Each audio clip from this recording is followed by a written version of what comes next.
Hi, I'm Matthew Heywood. I am the puppeteer on Little Shop of Horrors, which is coming to the new Wolsey in Ipswich, Bolton Octagon, Theatre by the Lake, Hull Truck, and I think we're going to Windsor as well, Windsor Theatre Royal. So I'm puppeteering Audrey II. We've got the wonderful Anton Stevens, who is our voice.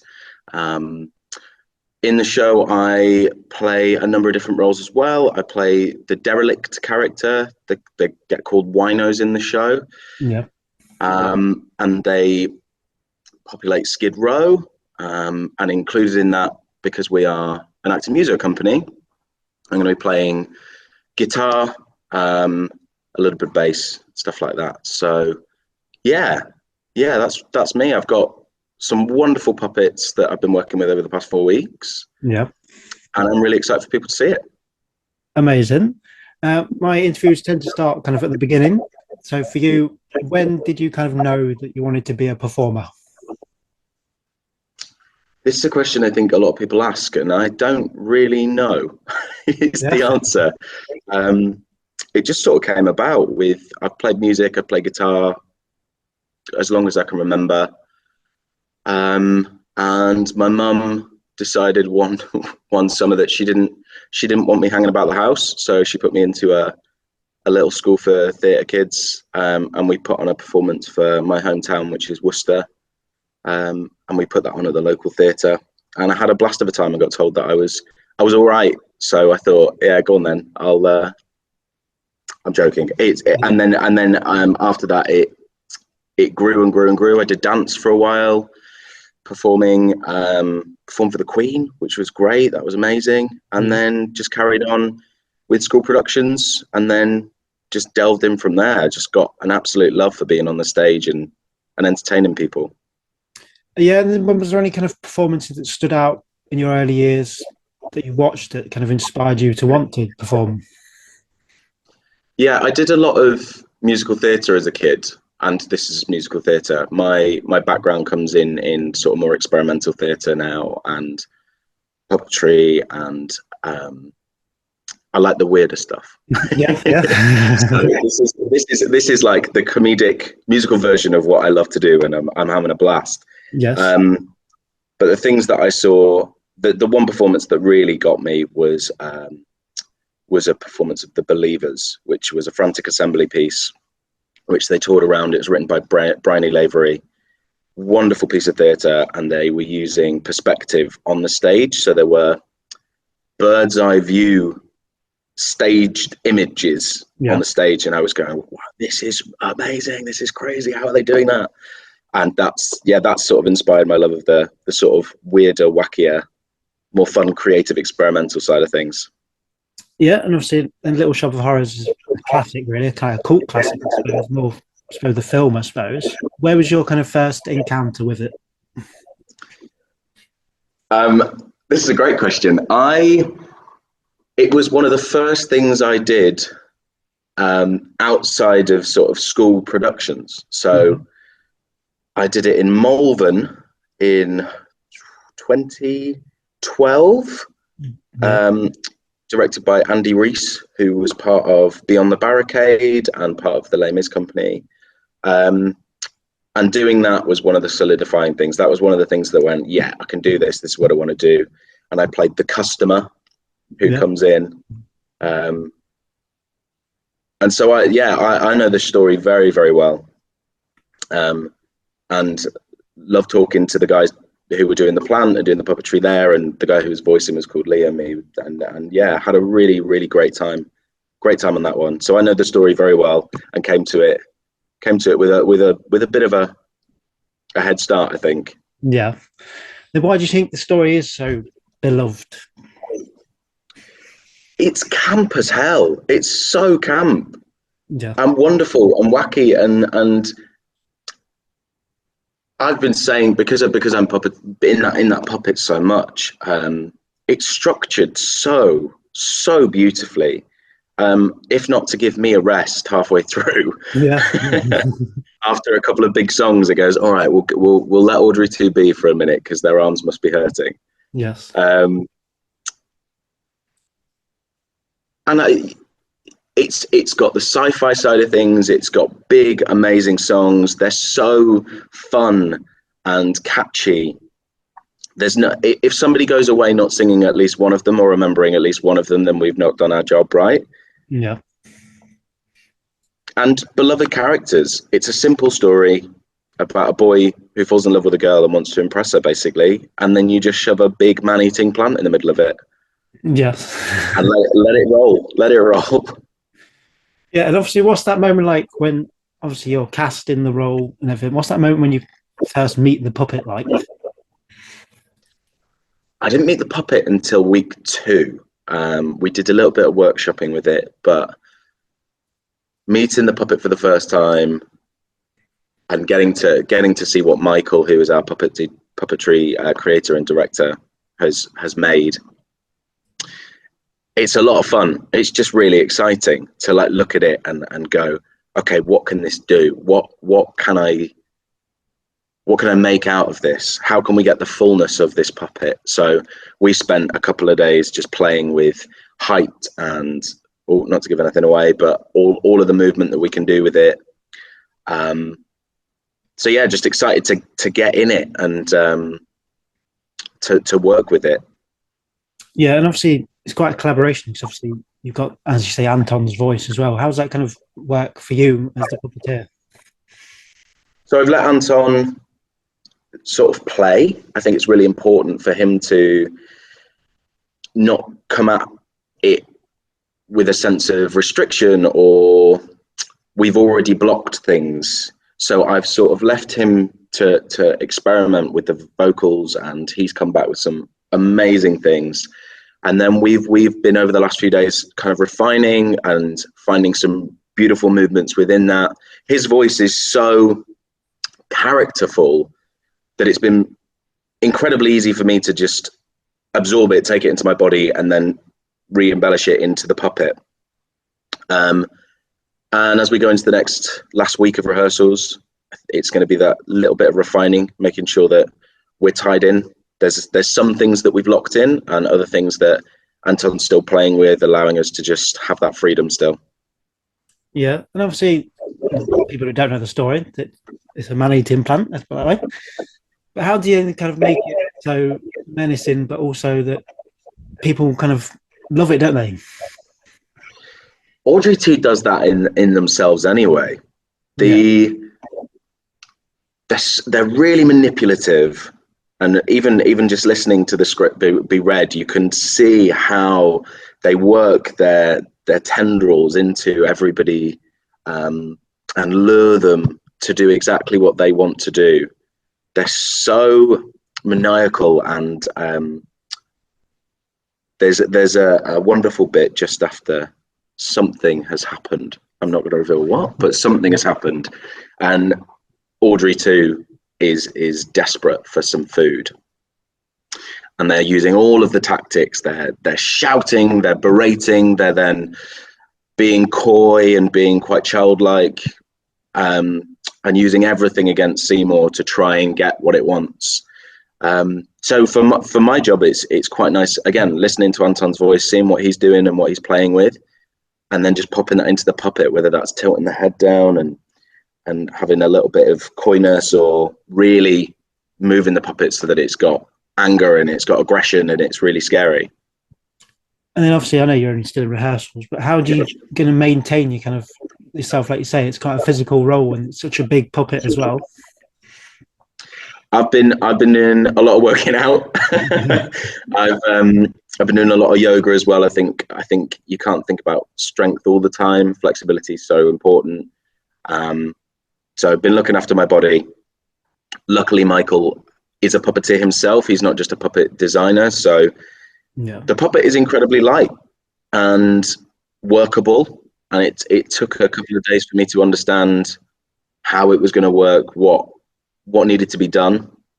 And I've just got to look after myself as best as possible. No late nights for me, really. Yeah.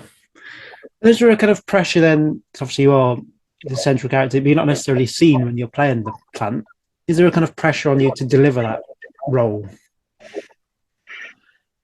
I think of it as nobody can see me. So I can really immerse myself in the puppet. And so listening to Anton's voice, working out, and as you say, it's a joint role. So we've both been working really hard to make sure that we're on a wavelength, that we're supporting each other really well with what we need. We've got a really good communication. So if Anton's got an idea, he can just bring it to me. And so with the pressure of it, I think it's nice that it's shared between the two of us. Yeah. So I don't feel wholly responsible. And Michael's design and Anton's voice, it really helps just to take the pressure off me, because it really does look and feel and sound amazing. Yes. And then, do you have a favourite moment or song from the show? It's the moment that Audrey II opens their mouth for the first time and speaks. Yeah. And Seymour is stunned. There's some other things that happen before which are a little bit weird, but it's the first moment that Seymour hears Audrey II's voice and goes, "Excuse me?" Yes. And that's my favourite bit, that little bit. And then it leads into favourite song is Get It, which is Audrey II's first song. It's funky, it's got great lyrics, and it's just a load of fun. Yes. And then, if you were to open your own little shop, what would you sell? Ooh. It would be a plant shop. It would be an exotic plant shop, I think. Yeah. You can't get more oxygen than being in a shop full of plants, can you? Because they're taking all the carbon dioxide out. So Yes. you're living a good life there. You're living a very healthy life around all those plants, I think. Yes. And this one's always one I should have prepared you for. But if you were going to be on a desert island with 3 musical theatre soundtracks, what would you take? Come From Away all day long. That's number one.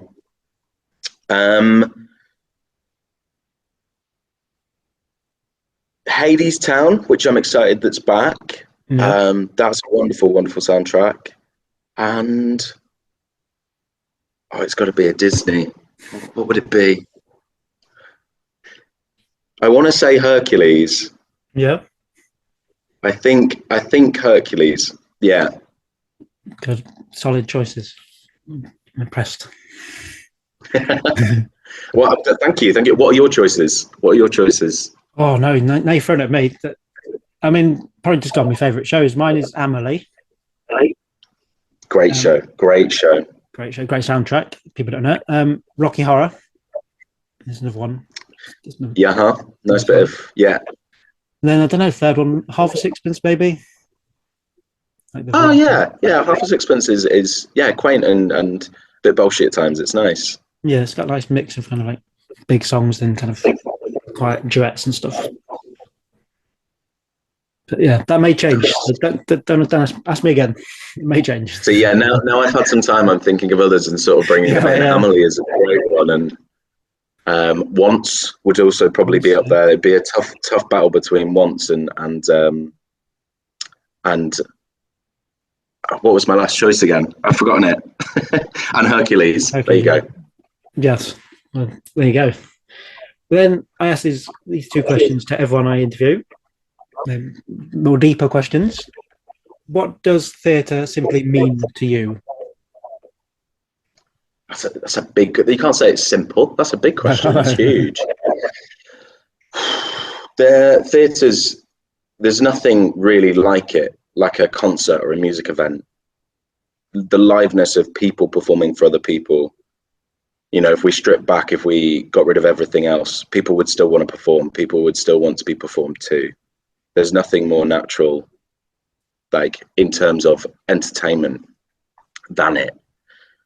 And you can do so much wonderful things with it. The stagecraft that's involved is just beautiful. Some of the things I've seen have absolutely blown my mind.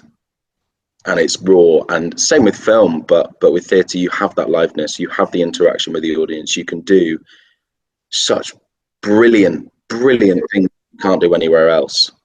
And that's why I love it, is those roles or those parts that really either make an audience feel wonderful and amazing and they go away, or it's got the power to make people really think, and it's got the power to really change people. Yeah, this is kind of a similar question, but what, maybe on the harder moments of your career, what keeps you inspired to keep performing? These are great questions. These are really good questions. Hardest moment of my career.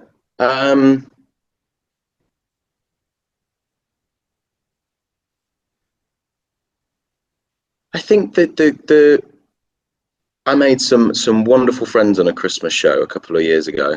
Yeah. Friends for life, and we went through lots of different stuff. The show was so fun, but external things that happened, and it was just coming out of COVID, so there were a lot of that. And the show before press night, I broke my toe,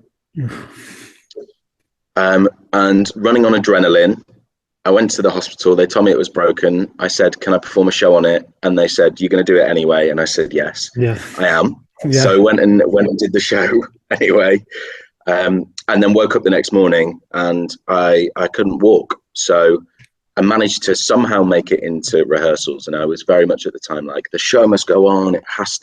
We have to do the show no matter what. And so we were doing a fight call, and I could barely walk. And one of my good friends gave me the best bit of advice I've ever had, and came to me and said, "Look, you don't have to do this. You don't have to do this. And whatever happens, we're all behind you." Yeah. And it's that camaraderie that we have in our industry that is so lovely, the friendships that you create on shows. And after that, we cancelled those 2 shows, and then I got some crutches, and they helped me, and they worked with me. They gave their time to make sure that we could put the show back on. And I did the whole rest of the run in crutches. Yeah. So it was tough, but the people that I was working with really got me through that. Yes, I think that's the best thing about theatre, isn't it? Like, it's the community. I mean, like, for me, I'm a blogger. I work at a theatre in like the daytime. It's like, it's just that world of, like you say, the people don't see that, people when you come to the theatre, that whole teams that people don't meet. Part of that, which is amazing. Then, Yeah.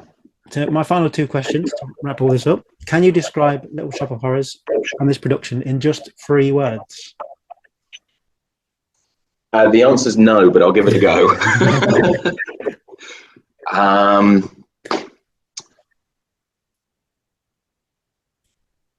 Camp, punchy, brilliant. Yeah. Solid. And then what would you want an audience member to take away from seeing the production? Hopefully one of the songs. Hopefully one of the songs is going to sit in your head and make you feel amazing and make you remember the show, and just put a smile on your face whenever you think about it, or whenever you listen to it, and go away and listen to the soundtracks. Amazing. Well, Matthew, thank you so much. As you said at the start, the show is opening at the new Wolsey, 1st of March, and then you're going to Theatre by the Lake, Keswick, Octagon Theatre Bolton, Hull Truck, and Theatre Royal Windsor.